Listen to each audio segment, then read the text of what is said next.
पूर्णमदः पूर्णमिदं पूर्णात् पूर्णमुदच्यते पूर्णस्य पूर्णमादाय पूर्णमेवावशिष्यते। ॐ शान्तः शान्तः ॐ सहनाववतु सहनौ भुनक्तु सह वीर्यं करवावहै तेजस्विनावधीतमस्तु मा विद्विषावहै। ॐ शान्तः शान्तः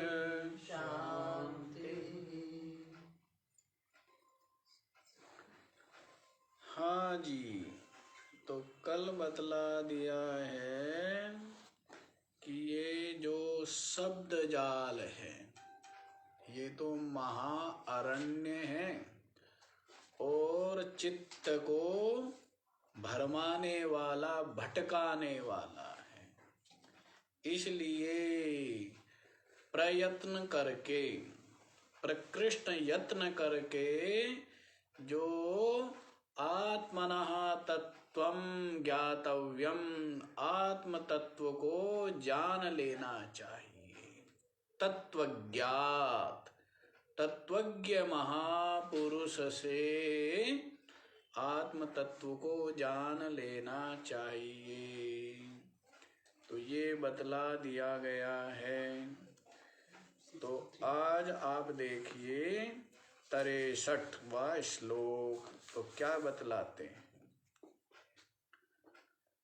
अज्ञान सर्पदंष्ट्रस्य ब्रह्म ज्ञानौषधं विना किमु वेदैश्च शास्त्रैश्च किमु मंत्रै किमोषधै। अज्ञान सर्पदंष्ट्रस्य ब्रह्म ज्ञानौषधं विना किमु वेदैः च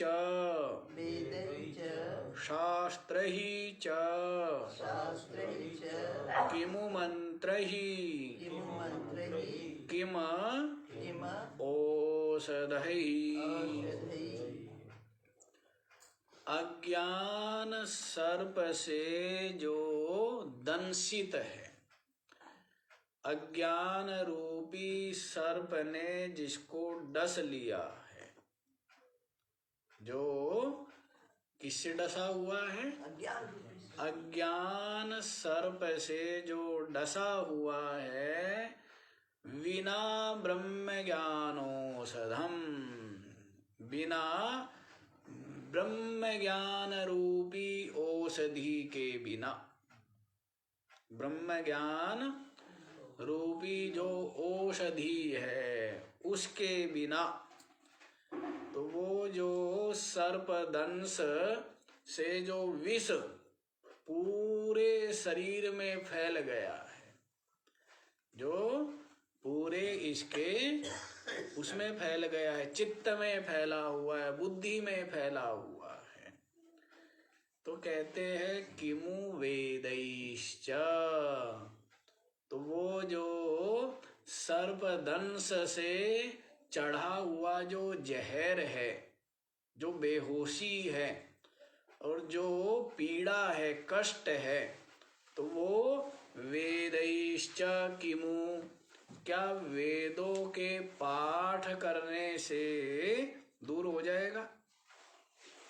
किमु शास्त्रैः च, और शास्त्रों के अध्ययन अध्यापन करने मात्र से क्या वो अज्ञान सर्प का जहर उतर जाएगा? किमु मंत्रैः, क्या करते हैं? किसी को सर्प काट ले तो क्या किया जाता है? मंत्र औषधि करते हैं ना, मंत्र आदि के द्वारा, औषधि आदि के द्वारा क्या करते हैं, जहर उतारा जाता है, हा? और रोगी स्वस्थ हो जाता है। तो यहाँ पर कह रहे हैं किमु मंत्र ही, लेकिन जो अज्ञान रूपी सांप से डसे हुए हैं तो उनको जो है मंत्र से उनका जहर उतरने वाला नहीं है। किमु मंत्रई किम औषधि, और जो विभिन्न प्रकार की जड़ी बूटी है, औषधियां है, उनके द्वारा भी ये विष उतरने वाला नहीं है, ये जहर दूर होने वाला नहीं है। अज्ञान रूपी सर्प से दंशित जो है, तो ये जो जीव है, जीव भावापन्न जो चेतन है, वो क्या है, अज्ञान रूपी सर्प से डसा हुआ है। और इसी कारण से अपने में जीवत्व की कल्पना होती है और फिर जीव भाव आकर के अपने को सीमित अल्पज्ञ मान करके इच्छा करता है पूर्ण होने की, और उन इच्छाओं की पूर्ति के लिए कर्म करता है, और उन कर्म के जो फल होते हैं शुभाशुभ, उन फलों को विभिन्न योनियों में विभिन्न दुख क्लेशों के रूप में भोगता रहता है। तो इस प्रकार से ये अज्ञान रूपी सर्प से जो डसा हुआ है, ये उसको ये फल प्राप्त होता है कि वो निरंतर जन्म, निरंतर मृत्यु,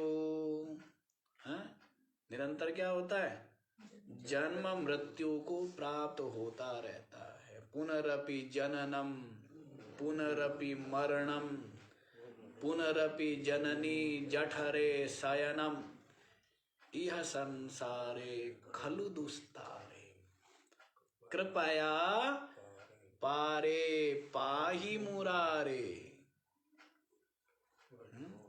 पुनरपि जननम पुनरपि मरणम, यही जन्म और मरण, यही जन्म और मरण लगा हुआ है। जायस्व मृयस्व, ये तृतीय गति है ना, 3 गति बतलाई थी ना। एक गति है उत्तरायण मार्ग से देवलोक प्रस्थान, ये एक गति है। दूसरी गति है दक्षिणायन मार्ग से, चंद्रयान मार्ग से पितृलोक प्रयाण, पितृलोक में जाना, ये क्या है, ये दूसरी गति है। और तीसरी गति क्या बतलाई थी, जायस्व मृयस्व, जन्मो मरो, जन्मो मरो। उनको थोड़ी देर बेचारे वे जो देवलोक चले गए हैं, वो कुछ समय तक वहां पर लोकों में, शुभ लोकों में, पुण्य लोकों में, जो भी अपने अपने इष्ट के जिसकी उपासना की थी अनन्य भाव से, संपूर्ण श्रद्धा निष्ठा के साथ में, तो उस लोक में वो कुछ समय निवास करते हैं। और वहां पर वही उषित्वा शाश्वती ही समाहा बतलाया था ना गीता जी में, प्राप्य पुण्य कृताम लोकान उषित्वा शाश्वती समाहा शुचीनाम श्रीमताम गेहे योग भ्रष्टो भी जायते। तो वहां पर क्या होता है, वो प्राप्य पुण्य कृताम लोकान, जो पुण्य कर्म करने वाले लोगों को, जीवों को जो लोक प्राप्त होते हैं, उन लोकों को प्राप्त करके शाश्वती ही समाहा उषित्वा, वहां पर क्या है, दिव्य संवत्सरों तक, वर्षों तक वहां पर वो निवास करता है, वहां पर अपने पुण्य फलों का उपभोग करता है। और उसके पश्चात फिर बाद में वहां पर निवास करके जब पुण्य क्षीण हो जाते हैं, तो उसके पश्चात शुचीनाम श्रीमताम गेहे योग भ्रष्टा अभिजायते, उपासक की गति है। ये किसकी गति है, उपासक की गति है। और जो कर्मकांडी है उसको पितृलोक की प्राप्ति हो जाती है। जो कर्म कांड में ही जिसकी निष्ठा है, कर्म कांड अग्निहोत्रादि अनुष्ठान संध्या वंदन आदि जो नित्य क्रम है, वो नित्य नैमित्तिक कर्म को जो नियम पूर्वक करता रहा, तो वो दक्षिणायन मार्ग से कहाँ चला जाता है? पितृलोक में चला जाता है। तो उसके लिए ये गति बतलाई है।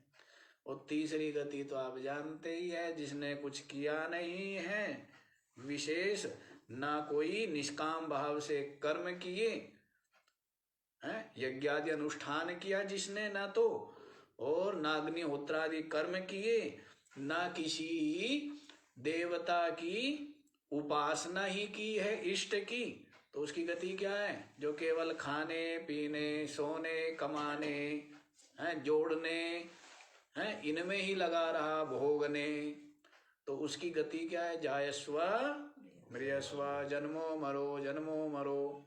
और ब्रह्म ज्ञानी की तो गति ही नहीं है। ब्रह्म ज्ञानी की क्या है? अगति है।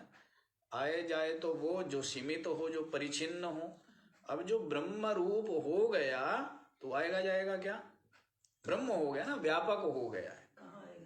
क्या कहाँ आएगा जाएगा? आना जाना हो सकता है, परिचिन्न में आना जाना हो सकता है। जो परिचिन्न है, सीमित है, उसमें ही आना जाना बनता है। जो अपरिचिन्न है, असीमित है, व्यापक, जो ब्रह्म तत्व रूप ही हो गया है, ब्रह्म रूप हो गया है, तो उसमें आना जाना नहीं है। वो तो ब्रह्म रूप हो गया, मुक्त हो गया। तो ऐसा वो स्वप्न में से जग गया है, अपने आप में जग गया, और बाकी जो दुनिया है वो स्वप्न देख रही है। और इस स्वप्न के संसार और शरीर को सत्य मान करके और इसके ही रक्षण आदि में लगे हुए हैं, इसके ही पोषण में, इसके ही तोषण में, इसके ही रक्षण में क्या है? लगे हुए हैं, मिथ्या के ही, स्वप्न के ही।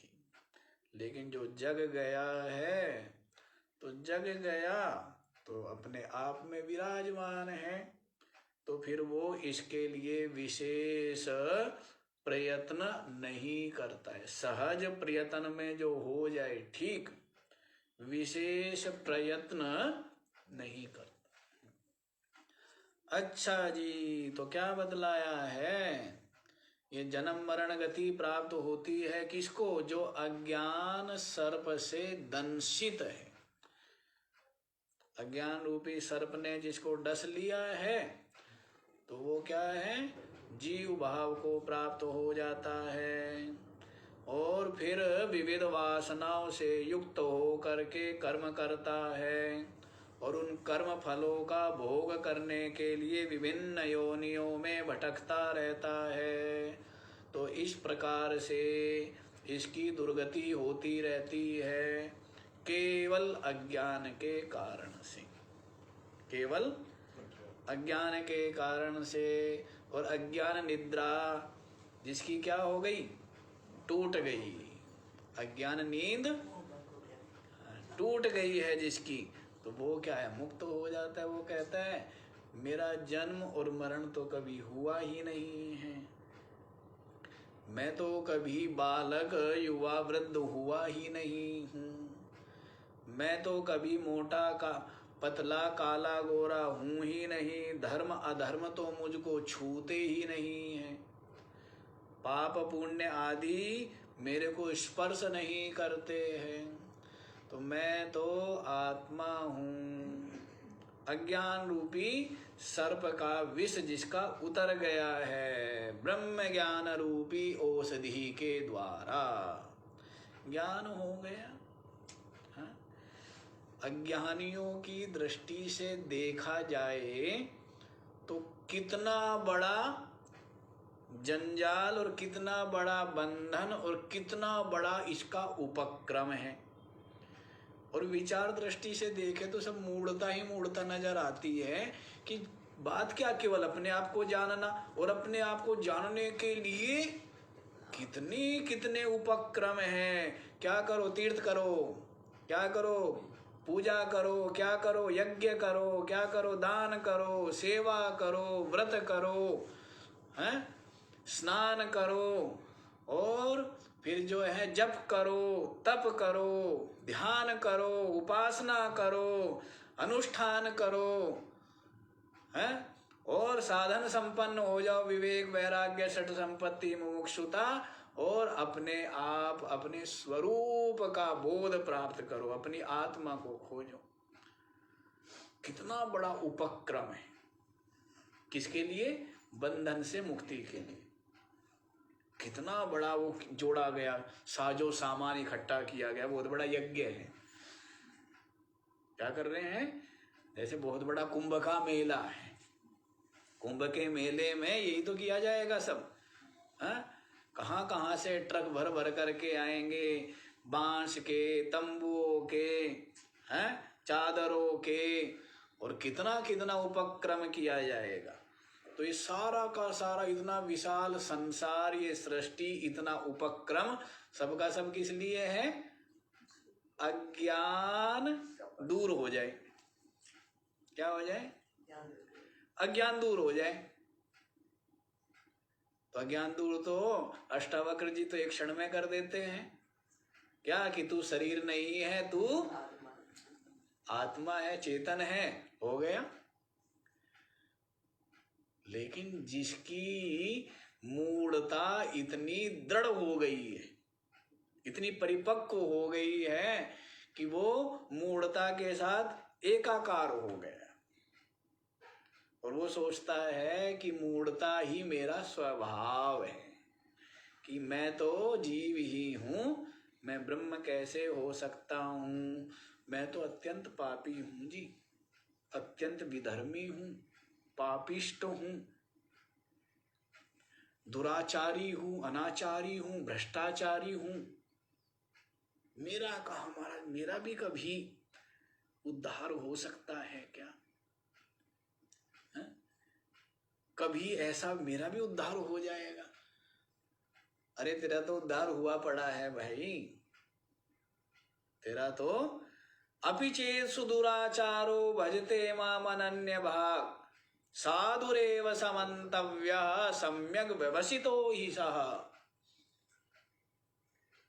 अपि चेत सुदुराचार, अत्यंत पापी से पापी भी भजते माम अनन्य भाग, मुझ अंतर्यामी परमात्मा का अनन्य निष्ठा पूर्वक। बाकी सब ओर से मन हटा दिया, पापों से मन चित्त हट गया पूरी तरह, एक क्षण में हट गया। एक क्षण में क्या हुआ? चित्त उन पापों से दूर हो गया सर्वथा, दुष्कर्मों से, दुराचरण से दूर हो गया सर्वथा, और पूरी श्रद्धा के साथ मुझ हृदय में स्थित अपनी आत्मा का जो अनन्य भाव, मन में किसी प्रकार का अन्य का भाव नहीं रहा, अन्य नहीं रहा, न पुत्र, न स्त्री, न धन, न शरीर, न जीव भाव, सब मिट गए। और जो आत्मा के साथ क्या हो गया? अपने मन और बुद्धि को जिसने एकाकार कर दिया है। साधुरेव समन्तव्यः, उसको साधु ही मानना चाहिए। सम्यक व्यवसितो ही सः, क्योंकि अब वो जो लगा हुआ है ना, कैसे लगा हुआ है? सम्यक रूप से लगा हुआ है। अब उसके चित्त में न तो पूर्व स्मृति है, न पूर्व चिंतन है, और न किसी अन्य का ही चिंतन है। पूरी अनन्यता आ गई है, सब कुछ छूट करके एक क्षण में, और अनन्य भाव से जो आत्मचिंतन में लगा हुआ है, मन बुद्धि जिसकी अपनी आत्मा में ही विलीन हो गई। काम तो छोटा सा ही है, पर ये छोटा सा कार्य क्या हो गया? बुद्धि की मंदता के कारण से और विषयासक्ति के कारण से और दृश्य में सत्यत्व बुद्धि के कारण से ये छोटा सा कार्य क्या हो गया, बहुत बड़ा हो गया। काम छोटा सा ही है, बहुत ही छोटा सा है। उत्तम अधिकारी जो है साधन संपन्न उत्तम जिज्ञासु गुरु चरणों में उपस्थित हो तो क्या है, महावाक्य के श्रवण मात्र से ही उसको ज्ञान हो जाता है। तो ज्ञान में तो उतना ही समय लगना है। अब आप ये बतलाइए, जैसे कहते हैं, जनक कहते हैं कि मेरे को कितनी देर में ज्ञान हो जाए, कि एक घोड़े पर एक रकाब में पैर रखा हुआ है और दूसरी रकाब में जितना समय लगता है पैर रखने में, उससे पूर्व ही मेरे को ज्ञान हो जाए। अब आप एक बात बताइए, एक प्रज्वलित दीपक से या तिल्ली से जो दूसरा दीपक है उसको प्रज्वलित करने में कितना समय लगता है? कितना समय लगता है? उतना भी समय नहीं लगता होगा जितना रकाब में लगेगा। हैं? आप कोई बात नहीं जानते हो, उसको जानने में कितना समय लगता है? हैं? आप ये नहीं जानते क्या है, हमने बताया कि ये क्या है, रुमाल है, कितना समय लगा जानने में? इतना ही समय लगता है वास्तव में आत्मा को जानने में, इससे अधिक समय नहीं लगता है। इससे अधिक समय इसलिए लगता है और उन साधकों को लगता है जिनकी दृश्य में आस्था है, आसक्ति है, सत्यत्व बुद्धि है, जिनकी बुद्धि जो वासनाओं से ग्रसित है, मंद है, ऐसे लोगों को तो खूब समय लगता है?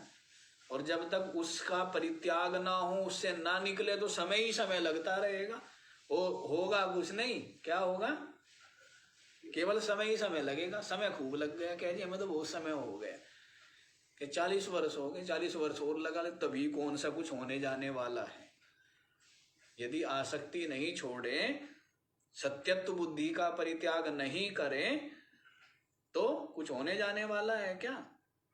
अब बताइए, 40 को छोड़ 60 और लगा लें, 40 जन्म को छोड़ 4 करोड़ जन्म और लगा लें, क्या होने जाने वाला? कुछ होने जाने वाला नहीं है।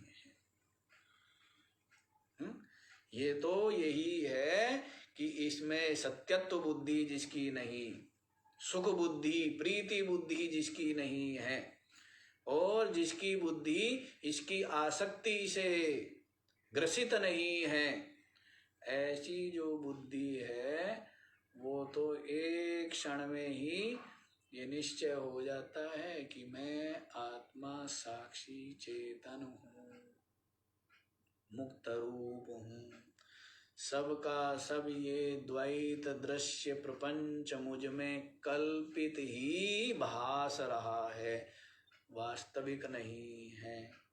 और मैं यदि अपने आप को संपूर्णतया देखूं तो दृश्य है ही नहीं।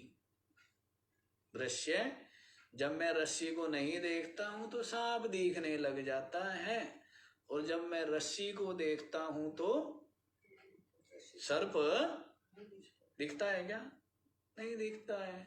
तो वैसे ही जब मैं अपनी आत्मा को देखता हूं तो जगत दिखता है। तो जगत दिख रहा है तो आगे आएगा ये सब। जगत दिख रहा है इसका मतलब क्या है? और यदि मैं अपने आप को जान करके देखता हूं जगत को, तो ये मेरे को ऐसे भासता है, मरुभूमि में जल के समान, सीपी में चांदी के समान, रस्सी में सर्प के समान मिथ्याई भासता है। लेकिन मेरे भय, दुख, बंधन, क्लेश, अशांति का हेतु नहीं बनता है। बतलाइए। तो ये मौज है, किनकी मौज है? ये फकीरों की मौज है। किनकी मौज है ये? जो फकीर हो गए। बतलाया था ना आपको, फिकर रहित जो हो गए। फिकर किसकी करें? दूसरे की फिकर होती है, अपने आप की कभी फिकर नहीं होती।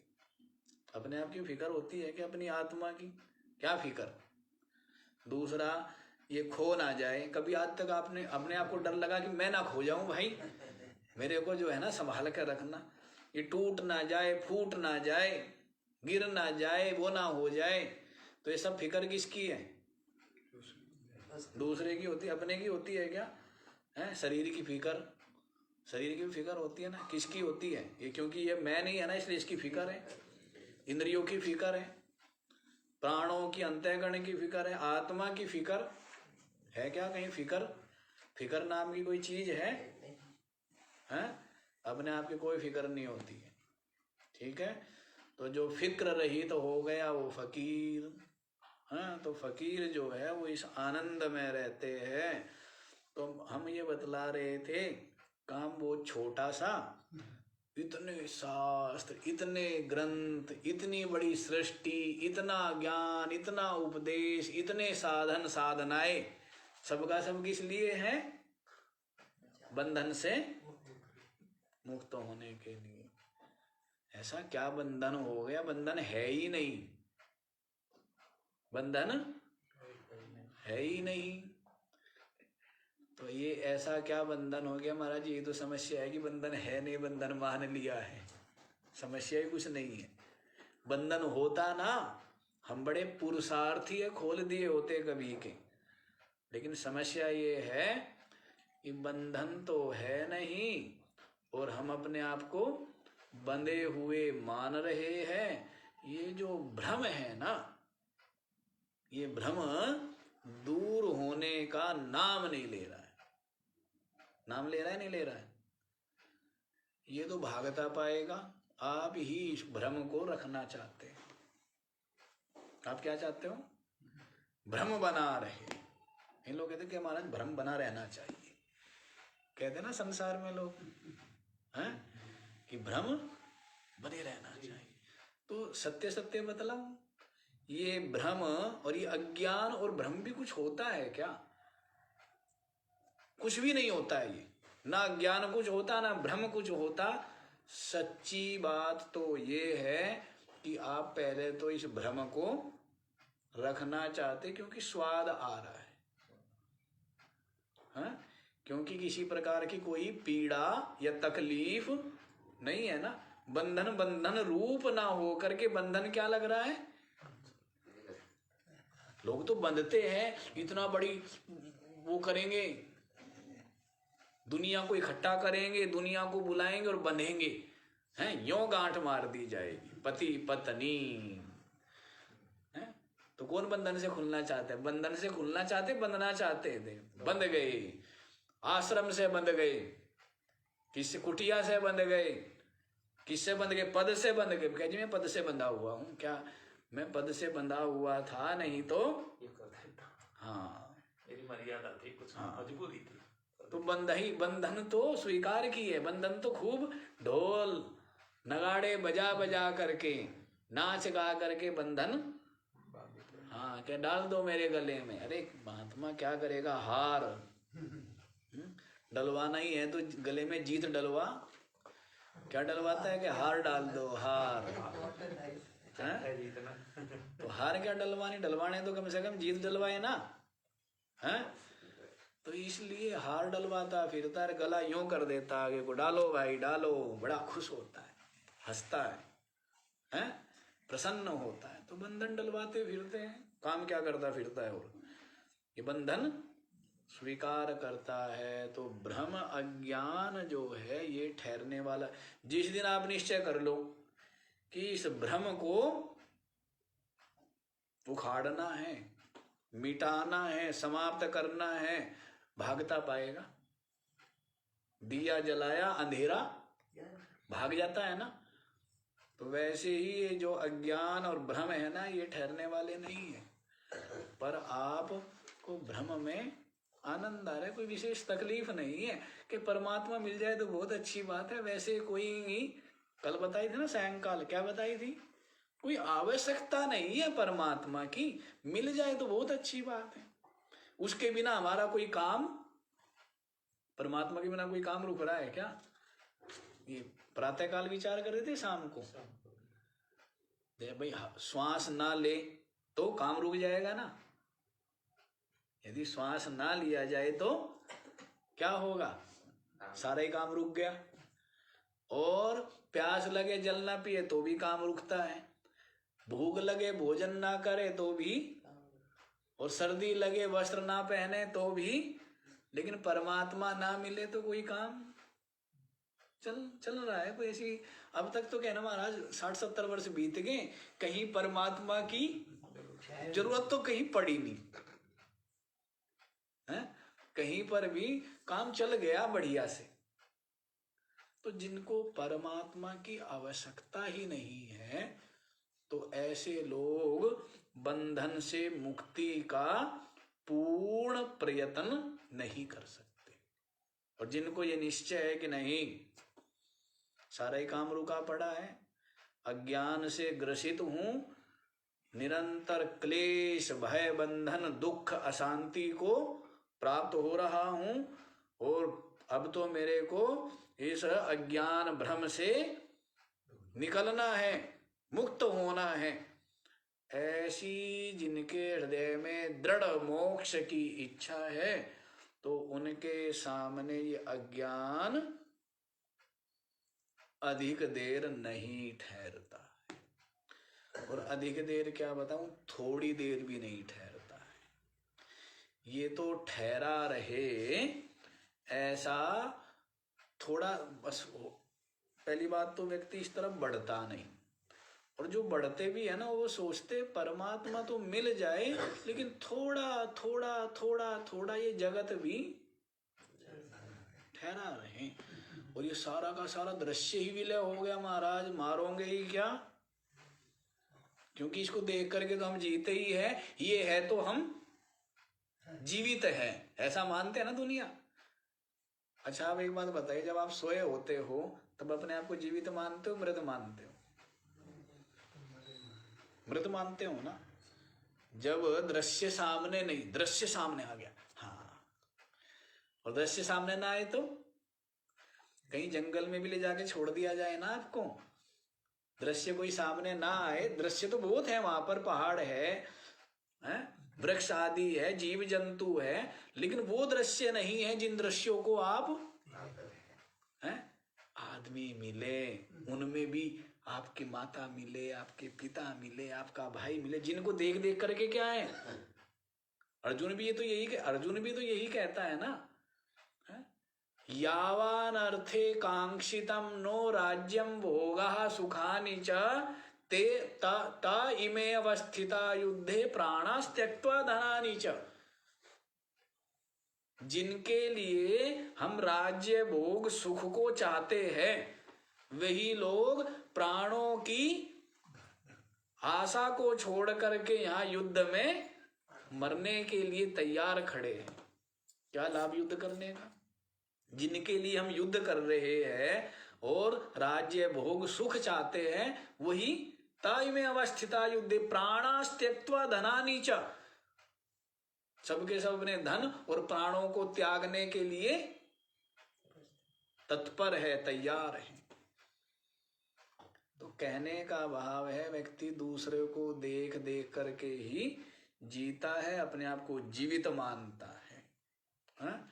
क्योंकि ऐसी द्वैत में क्या है, सुख बुद्धि है, और ऐसी जो अपने सगे संबंधी है उनमें क्या है, प्रीति है, आसक्ति है। तो ऐसे जो लोग हैं वो परमात्मा में ऐसी बुद्धि प्रवेश नहीं कर सकती। दृश्य जो समुदाय है उसकी जिसको तनिक भी प्रवाह नहीं है, ऐसी जो बुद्धि है वही अपने स्वरूप में प्रतिष्ठित हो सकती है, जिसको किसी दृश्य वर्ग की, जिसके चित्त में बुद्धि में कोई आस्था नहीं। तो देखो यहीं पर ये आगे आने वाला ही है, अपरोक्ष अनुभव के प्रसंग में उसको वहीं पर बतलाएंगे। पहले इसी श्लोक को समझ लीजिए। अज्ञान सर्प से जो डसा हुआ है उसको ब्रह्म ज्ञान रूपी औषधि के बिना, वेदों के द्वारा वेद पाठ से या शास्त्रों के व्याख्यान से या मंत्र के द्वारा या औषधि के द्वारा किम क्या होगा, क्या लाभ हो सकता है, क्या लाभ? औषधि तो केवल क्या है, ब्रह्म ज्ञान रूपी औषधि से ही अज्ञान रूपी सर्प का जो विष है वो उतर सकता है, ब्रह्म ज्ञान रूपी औषधि से ही। यही एक औषधि है, यही एक मार्ग है। तो हम आपको ये बतला रहे थे कि अज्ञान ने ये अवस्था की हुई है, इस शुद्ध ब्रह्म की ये अवस्था किसके कारण से है? यह ज्ञान की बड़ी महिमा है? तो है ही नहीं महाराज जी। अज्ञान से क्या हो जाता है? महिमा मेरी बड़ी है नहीं। हाँ जी, है नहीं है और है ना। यदि परमार्थ दृष्टि से देखे तो नहीं है, और यदि अज्ञानी जीवों की दृष्टि से देखे तो क्या महाराज इतना मजबूत किला है अज्ञान का कि ढहने का, लेकिन ऐसा आप कह नहीं सकते कोई भी। वो तो कह सकता है जो अज्ञान के किले को पूरे प्राणपन से ढाने के लिए तैयार है, वो तो कह सकता है कि अज्ञान का किला दृढ़ है या कोमल है। लेकिन जिनको किले ढाने की जिनको कोई रुचि ही नहीं है, किले को ढाना थोड़ा चाहते हैं, खड़ा करते हैं महाराज जी, कर्ज पे ले। हाँ, खड़ा करते कर्ज हैं, पे ले करके कहते हैं बिल्डिंग, अरे तुझे नहीं पता कैसे कैसे बनाई, बस रह दो, कर्ज लिया रखा, कर्ज लिया है, जानबूझ के दिखाने के लिए। लोग कहेंगे कितनी बढ़िया बिल्डिंग, कर्ज पे खड़ा किया, कहाँ हटा रहे इसने? तो ये बात है, हटाना नहीं चाहते।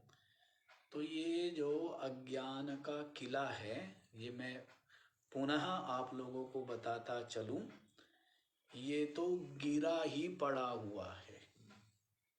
यदि जिज्ञासु इसको गिराना चाहे तो हाथ लगाने से ही गिर जाएगा। पर वही बात है, समस्या ये होती है कि गिराना नहीं चाहते अधिकतर लोग। ये चाहते हैं गिर भी जाए और अपना जो ये दृश्य द्वैत है ये भी सुरक्षित बना रहे। तो दो कार्य चाहते हैं, अंधकार भी मिट जाए, अंधकार प्रकाश भी हो जाए और अंधकार भी ना मिटे, प्रकाश भी मिल जाए और अंधकार भी ना मिटे। तो इस जो कायरता है, यही तो कायरता है।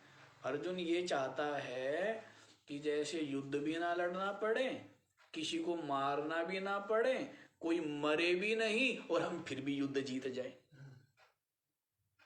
युद्ध नहीं जीतना चाहता क्या अर्जुन? जीतना चाहता है, लेकिन अब क्या चाहता है वो कि भीष्म द्रोण आदि को मारना भी ना पड़े और भी कोई हमारे भाई बंधु मरे भी नहीं, ना किसी को मारना पड़े ना कोई मरे और हम युद्ध जीत जाए।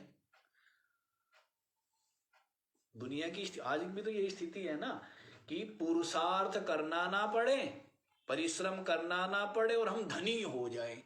तो उसके लिए मार्ग है ना, क्या? किसी को लूट लो, भ्रष्टाचार कर लो, ये मार्ग है। इसी मार्ग पर चल रही है दुनिया आज के समय में, इसी मार्ग पर चलती है ना दुनिया, क्योंकि धनी तो होना है। तो कैसे हो? तो न्याय पूर्वक तो परिश्रम करना पड़ेगा, पुरुषार्थ करना पड़ेगा, इसीलिए हैं, सरकार भी निकालती है ना बाईपास, सब जगह बाईपास निकल रहे हैं, तो बाईपास मार्ग कर लेंगे, शॉर्टकट। हाँ जी, शॉर्टकट। तो यहाँ पर ऐसा नहीं होगा। अज्ञान रूपी यदि सर्प को जहर उतारना है तो ब्रह्म ज्ञान रूपी औषधि का सेवन पूरी श्रद्धा के साथ किया जाए। ब्रह्म ज्ञान रूपी औषधि, और औषधि का सेवन वही श्रद्धा के साथ करता है जो रोग से अत्यंत क्लेश प्राप्त कर चुका है, मुक्त होना चाहते किसी भी तरह, जो कड़वी से कड़वी दवाई भी पीनी पड़े लेकिन मेरा रोग स्वस्थ हो जाए, रोग दूर हो जाए, है ना। और जो पथ्य नहीं करते हैं तो इसका मतलब वो रोगों से मुक्त होना नहीं चाहते, रोग उनके लिए अभी उतना क्लेशदायी नहीं हुआ है। समझ आ रही है बात? नहीं, जो पथ्य नहीं कर रहा है इसका मतलब वो रोग से ज्यादा पीड़ा का अनुभव नहीं कर रहा है। अत्यंत पीड़ा का अनुभव करेगा फिर तो हाँ, पूरा का पूरा पथ्य भी करेगा और औषधि का सेवन भी करेगा। तो वैसे ही जिस जिज्ञासु के लिए ये अज्ञान बंधन अत्यंत क्लेश पूर्ण हो गया है, पीड़ादायक हो गया है, तो वो क्या करेंगे? पथ्य भी करेंगे और औषधि का सेवन भी करेंगे। और पथ्य क्या है? बाह्य इस दृश्य वर्ग में जो आसक्ति है इसका परित्याग पथ्य है, और ब्रह्म चिंतन करना औषधि का सेवन करना है। पथ्य समझ में आया? पथ्य क्या है? संसार की विषयों की आसक्ति का परित्याग, ये पथ्य है, और ब्रह्म चिंतन करना ये औषधि का सेवन है। तो जिज्ञासु स्वस्थ हो जाता है। तो यहाँ पर बतला दिया कि ब्रह्म ज्ञान औषधि से ही अज्ञान रूपी सर्प का जहर उतर सकता है। वेदों के पाठ से या शास्त्रों के से या मंत्र औषधि से क्या लाभ होने वाला है? ठीक है, आगे बतलाया जाए। तो आगे आप लोग देख लीजिए, ये समझा दिया आपको। क्या क्या बतला दिया है? साधन संपन्नता बतला दी है कि साधन क्या क्या है।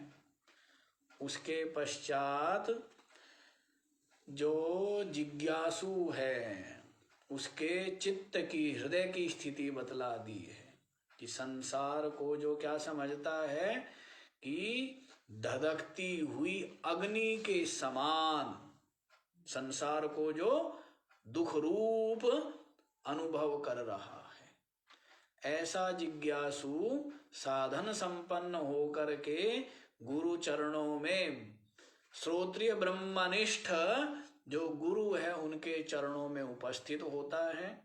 उनके सामने अपने चित्त की जो स्थिति है वो निवेदित करता है, निवेदन करता है। साथ ही साथ उनके स्वभाव को, कि आपका कृपा करना स्वभाव है, और उनकी स्तुति करके प्रसन्न करता है। फिर गुरुदेव उसको कहते हैं, अरे तू भयभीत मत हो, तू जो है भयभीत होने की आवश्यकता नहीं है, इस बंधन से मुक्त होने का महान उपाय है।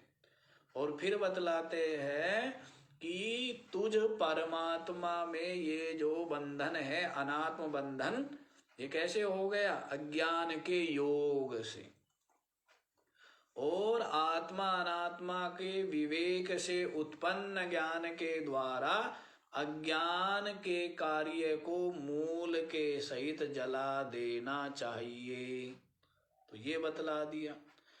जब ऐसा सुनता है जिज्ञासु तो वो प्रश्न करता है कि आत्मा क्या है, अनात्मा क्या है, बंधन क्या है, मोक्ष किस प्रकार से होगा, क्या इसकी प्रतिष्ठा है, आत्मा अनात्मा का विवेक क्या है, ये प्रश्न किए हैं। तो उनको बतलाने से पूर्व ये बतला दिया गया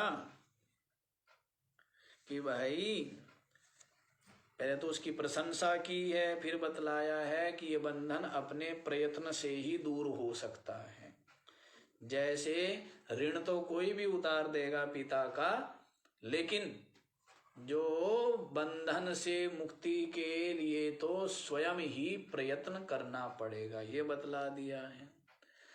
उसके पश्चात बतलाया है कि अविद्या काम कर्म के पास से बंधा हुआ ये जीव अपने अलावा कौन इसको मुक्त कर सकता है? कोई मुक्त नहीं कर सकता है, न कोई देवता न कोई ईश्वर आदि।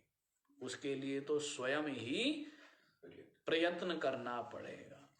उसके पश्चात बतला दिया है कि न योग से, न सांख्य से, न कर्म से, न उपासना से ही बंधन से मुक्त होता है, ब्रह्मात्मैकत्व बोध से ही मोक्ष सिद्ध हो सकता है, अन्य किसी उपाय से नहीं। ये बतला दिया है। तो यहाँ पर भी यही बात बताई है कि अज्ञान का जो काटा हुआ है अज्ञान रूपी सर्प से, तो ब्रह्म ज्ञान रूपी औषधि से ही ये विष उतर सकता है। तो ये बतलाने के पश्चात यहाँ पर अपरोक्ष अनुभव के लिए जोर दे रहे हैं कि ऐसा आपने जान लिया, इतना तो जान लिया है कि मैं आत्मा हूं। शिष्य को क्या बता दिया है कि तू परमात्मा, पहले ही कह दिया है कि तू परमात्मा है और तुझ में अज्ञान से ही बंधन है। तो समझ लिया कि मैं तो परमात्मा हूं और ये अज्ञान मेरे में आया था, वास्तव में मैं मुक्त हूं, ऐसा उसको परोक्ष ज्ञान हो गया है। तो परोक्ष ज्ञान से क्या वो मुक्त हो गया? अधिकतर साधक परोक्ष ज्ञान को ही क्या समझ लेते हैं? मोक्ष समझ लेते हैं, आत्मानुभूति समझ लेते हैं। तो उनको भ्रम से निकालने के लिए अपरोक्ष अनुभव बतलाते कि वास्तव में अपरोक्ष अनुभव के बिना मोक्ष नहीं होता है। तो देखिए क्या बतलाया, न गच्छति विना पानम व्याधिरोषध शब्दतः विना परोक्षानुभवम् ब्रह्म शब्दैर्न मुच्यते। न गच्छति विना पानम व्याधि औषध शब्दतः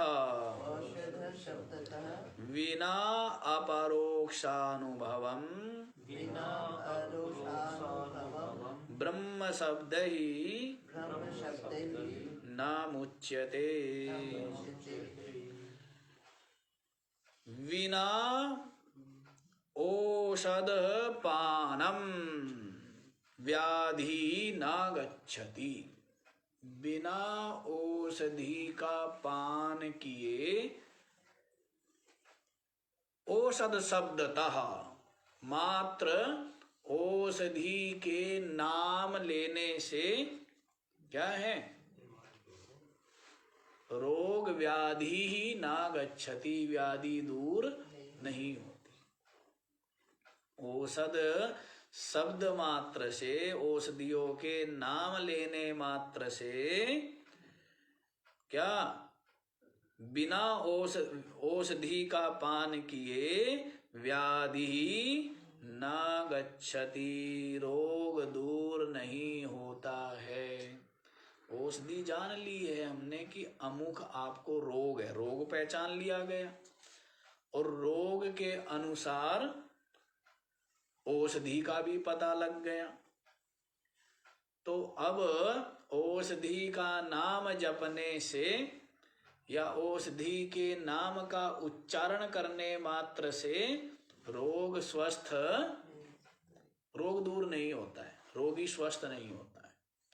तो इसी प्रकार से कह रहे विना परोक्षानुभवम ब्रह्म शब्द ही न मुच्यते। ब्रह्म शब्द से केवल ब्रह्म ब्रह्म या मैं ब्रह्म हूं, मैं ब्रह्म हूं, मैं ब्रह्म हूं, या तू ब्रह्म है, तू ब्रह्म है, ऐसा शब्द मात्र से बिना परोक्षानुभवम, बिना अपरोक्ष अनुभव के नाम उच्यते, कोई मुक्त नहीं होता है।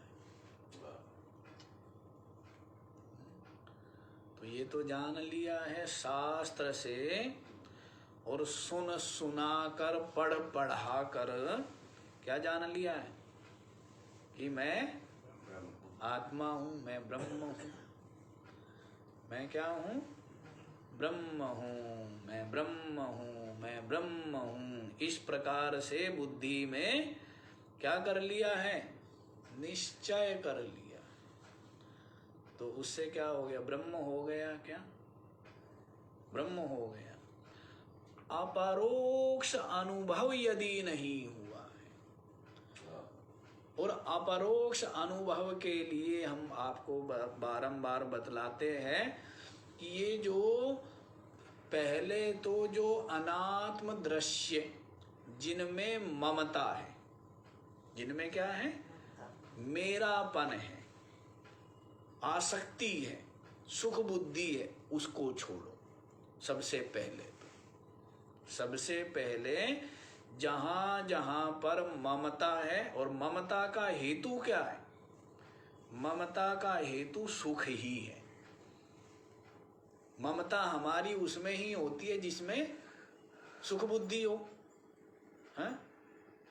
जिसमें सुख बुद्धि होती है उससे ही क्या होती है? ममता होती है। जिसमें सुख बुद्धि ना हो तो उससे ममता होती है क्या? है? उससे ममता नहीं होती है, भले ही अपना ही पुत्र क्यों नहीं। तो ममता को छोड़ा जाए, जिसको गीता जी में कहा था ना, असक्तेरनभिस्वंगः पुत्रदार गृहादिषु नित्यं च समचित्तत्वं निष्ठा निष्ठोपपत्तिषु। असक्ति ही, जो आसक्ति है, और अभिस्वंग माने उनमें जो मैंपना है। आसक्ति ही उनमें जो राग है, ममपना है, और अभिस्वंग माने उनमें जो अहम बुद्धि है। किनमें? पुत्र, दार, गृह, धन, भृत्यादि, इनमें क्या होती है?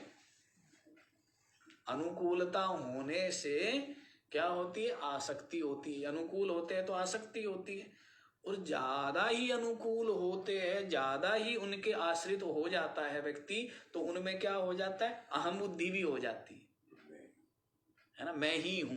पुत्र मर गया तो मैं मर गया, धन नष्ट हो गया तो मैं मर गया। क्या हो गया? ये अभिस्वंग है। इसको क्या कहते हैं? अभिस्वंग। तो अब आप ये समझिए, इसकी प्रक्रिया संक्षेप में आपको बतला रहे हैं। ममता राग का त्याग, उसके पश्चात जहां जहां अनात्मा में अहम बुद्धि है, अनात्मा में, अनात्म दृश्य में पहले क्या है? मम बुद्धि, और उसके पश्चात अनात्म दृश्य में जहां जहां पर अहम बुद्धि, तो उसका त्याग जब हो जाता है तब अपनी आत्मा का अपरोक्ष होता है। तब क्या होता है? तो आसक्ति छूट गई। सर्वप्रथम तो क्या हुआ? धन, पुत्र, स्त्री, पद, पदार्थ, विषय, वस्तु सबकी क्या हो गई? आसक्ति छूट गई है। विचार से उनकी दुख रूपता, क्षण भंगुरता, व्यर्थता, असारता को अनुभव करके उनकी आसक्ति छूट गई है। ठीक है। उसके पश्चात अब क्या आरंभ होता है? मैंपन, अहम बुद्धि। कहाँ है? शुरू करते हैं शरीर से। शरीर में है, इंद्रियों में है, प्राणों में है, मन में है, बुद्धि में है, चिदाभास में है, जिसको पंचकोश कह दिया है। अन्नमय कोश है कवर, पर क्या मानता है कपड़ा, मान लिया क्या? मैं। उसके पश्चात प्राणमय कोश है क्या? कोश, कवर है, पर मान लिया क्या? मैं। मनोमय कोश है क्या? कोश है ना, कवर है, लेकिन मान लेता क्या है? मैं। विज्ञानमय कोश, बुद्धि प्रधान है क्या? कवर, मानता क्या है तो वस्त्र, मान लिया मैं। आनंदमय कोश, ये जो अज्ञान उपाधि, अज्ञान कारण शरीर, ये क्या है? ये आनंदमय कोश है। इसी में चिदाभास है। इस अज्ञान रूप जो उपाधि है, इसी में चेतन का जो आभास है, उसी का नाम चिदाभास है। और उसमें चिदाभास में जो मैं बुद्धि है, यही जीवत्व है। चिदाभास मैंने आपको बताया, शीशा टंगा होगा, आप सामने से निकलेंगे तो प्रतिबिंब तो पड़ता रहेगा, लेकिन पहले आपको भ्रम ये हो गया था कि वो प्रतिबिंब जो अंदर पड़ रहा है वो मैं हूं। अब आपने जान लिया प्रतिबिंब तो पड़ रहा है, चिदाभास फिर भी है। अविद्या रूप उपाधि भी है, शरीर है ना, ज्ञान होने के पश्चात शरीर भी रहेगा, इंद्रिया भी रहेगी, प्राण भी रहेगा, अंतःकरण भी रहेगी और चिदाभास भी रहेगा। लेकिन पहले इनमें क्या था? तादात्म्य, अहम बुद्धि करता था। अब जानता है कि मैं साक्षी कूटस्थ ब्रह्म रूप हूं और ये सब जो है दृश्य है, विकारी है, अनात्मा है, जड़ है। जानता है मेरे से अलग है, मैं इनसे अलग हूं, सर्वथा भिन्न हूं। तो पहले तो ममता छूट गई, आसक्ति छूट गई। अब क्या है? जो अहम बुद्धि है, जहां जहां पर अपरोक्ष अनुभव की प्रक्रिया ही इसमें ग्रंथ में बतलाई जाएगी। ये पंचकोश विवेक की जो प्रक्रिया बतलाई जाएगी, या स्थूल सूक्ष्म कारण शरीर का से अलग आत्मा है साक्षी, ये जो प्रक्रिया बतलाई जाएगी, या जागृत स्वप्न सुषुप्ति तीनों अवस्थाओं का जो साक्षी है आत्मा, ये जो प्रक्रिया बतलाई जाएगी, इनके द्वारा क्या है? आत्मा का अपरोक्ष अनुभव हो, उसके लिए प्रक्रिया है। मानने के लिए नहीं है, जानने के लिए नहीं है। जानना मतलब बुद्धि से जानना केवल। ये प्रक्रिया इसलिए है कि अच्छे से समझ में आ जाए, निश्चय हो जाए, संशय रहित दृढ़, और जो निश्चय हो करके उसका अपरोक्ष अनुभव हो जाए। और मैं बारंबार कहता हूं कि व्यक्ति निश्चय तक तो पहुंचता नहीं, और शिकायत ये रहती है कि अपरोक्ष अनुभव नहीं हुआ। शिकायत क्या रहती है? निश्चय हो गया। ये निश्चय हो गया क्या कि ये शरीर है, मैं नहीं। आंखों से देखा भी जा रहा है, कानों से सुना भी जा रहा है, वाणी से बोला भी जा रहा है, भोजन भी किया जा रहा है, बैठा भी हुआ है, चल भी रहा है, लेकिन निरंतर जान रहा है कि मैं इससे अलग हूं, मैं साक्षी हूं। ये सब उपाधियों में है। चलना, बैठना, लेटना, दौड़ना, ये सब किस में है? खाना, बोलना, देखना, सुनना, ये सब मेरे में नहीं है। मैं साक्षी हूं निरंतर, मैं देखने वाला हूं, देख रहा हूं शरीर को, सर्दी से ठिठुर रहा है या इसको खुजली हो रही है या भूख लगी हुई है या गर्मी लग रही है, ये सब निरंतर मैं देख रहा हूं, निरंतर मैं देखने वाला हूं। तो यदि ये भाव बना हुआ है, ऐसा निश्चय बना हुआ है और ऐसा बिल्कुल प्रत्यक्ष अनुभव में आ गया है कि ये सब मशीन है, शरीर में है, मुझ में नहीं है। इसी प्रकार इंद्रियों में है, मुझ में नहीं है। किस में है? इंद्रियों में है, मेरे में नहीं है। ये अंधता, मंदता, दिखना, सुनना, बोलना, करना, न करना, ये सब किस में? इंद्रियों में, मेरे में नहीं है। इसी प्रकार से ये श्वासों का आना जाना, ये किस में? ये प्राण है, ये मेरे में नहीं है। मैं इससे अलग इसका साक्षी हूं, देखने वाला हूं। मैं तो अलग ही हूं, देख रहा हूं निरंतर। इसी प्रकार से मन को भी, जो मन में वृत्ति के जो संकल्प विकल्प है, ये भी मेरे में नहीं है, मैं नहीं हूं। मैं इनका भी देखने वाला हूं, इनसे अलग ही हूं। बुद्धि के जो निश्चय है, इन निश्चयों को भी मैं जान रहा हूं।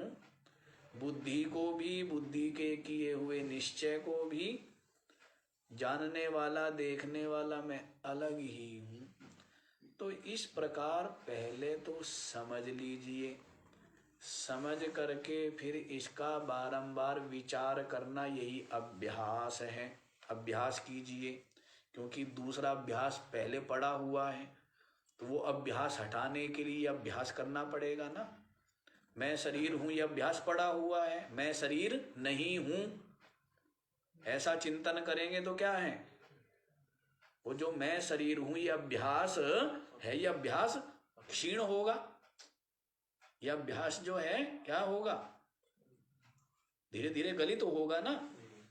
मैं शरीर नहीं हूं, अभ्यास पड़ा हुआ है कि मैं शरीर हूं। तो अभ्यास पहले समझिए, फिर चिंतन करना, यही अभ्यास करना है, जिससे कि वो पहला अभ्यास जो है, गलत अभ्यास पड़ा हुआ है, वो क्षीण हो जाए, गलित हो जाए। उसके पश्चात फिर निश्चय कर लीजिए, निश्चय हो गया है कि ये तो सर्वथा मेरे से अलग ही है, ये दृश्य है, मैं दृष्टा हूं, आत्मा। तो ये निश्चय हो गया। अब जो निश्चय है तो वो क्या हो जाएगा? अनुभव में परिणत हो जाएगा। जब कोई प्रतिबंधक नहीं रहा, किसी प्रकार की बाह्य बहिर्मुखता या राग आदि नहीं रहे, तो आपका जो निश्चय है वो क्या हो जाएगा? अनुभव रूप हो जाएगा। फिर स्पष्ट, जैसे मैं शरीर हूं ये अनुभव हो रहा है ना आपको, ऐसे ही अनुभव होगा कि मैं शरीर नहीं हूं। मैं इंद्रिया हूं ये अनुभव हो रहा है, फिर निश्चय ये होगा कि मैं इंद्रिया नहीं हूं, ये अनुभव हो जाएगा। फिर ऐसे ही मैं मन हूं ये अनुभव हो रहा है ना, फिर अनुभव क्या होगा कि मैं मन, मैं बुद्धि नहीं हूं, मैं आत्मा हूं, साक्षी हूं, चेतन, ये अनुभव होगा। और उसके पश्चात आपको बतलाया था कि ये जो बुद्धि वृत्ति से ये सब जो निषेध किया जा रहा है, ये बुद्धि वृत्ति भी अपने आप अपने स्वरूप में ठहर जाएगी, विलीन हो जाएगी। तो अपनी आत्मा का अपरोक्ष अनुभव हो गया। ठीक है, अब आत्मा का अपरोक्ष अनुभव हो गया, उसके पश्चात आत्मा की ब्रह्म रूपता ये कोई कठिन कार्य नहीं है, ये तो सरल कार्य है। आत्मा का ही अनुभव नहीं होता ना, आत्मा की ब्रह्म रूपता तो बहुत सरल कार्य है, ये हो गया। उसके पश्चात जब निश्चय और अनुभव हो गया, फिर जगत व्यवहार से दूरी रखने का कोई कारण नहीं बचता है। साधक को तो जगत व्यवहार से दूर रहना चाहिए, लेकिन जिसको ये दृढ़ अपरोक्ष हो गया तो व्यवहार से दूर रहने का कोई कारण नहीं है ना। अब तो व्यवहार भी उसके द्वारा हो सकता है प्रारब्ध वसात। कोई सत्यत्व बुद्धि हो के कारण से नहीं, वो तो सब पहले निकल चुकी है। इसमें जो सत्यत्व बुद्धि, सुख बुद्धि आदि है, वो तो सब की सब पहले ही निकल चुकी है। तो समय ज्यादा हो गया, तो इसका विचार हम लोग कल ही करेंगे। आज इतना ही रखिए। अपरोक्ष अनुभव ये सबसे अधिक महत्वपूर्ण है, क्योंकि परोक्ष ज्ञान को ही अपरोक्ष ज्ञान समझ लिया जाता है। तो ये भ्रम आपको ना हो, इसके लिए शंकराचार्य जी महाराज आरंभ में ही सावधान कर रहे हैं। तो आज इतना ही। ओम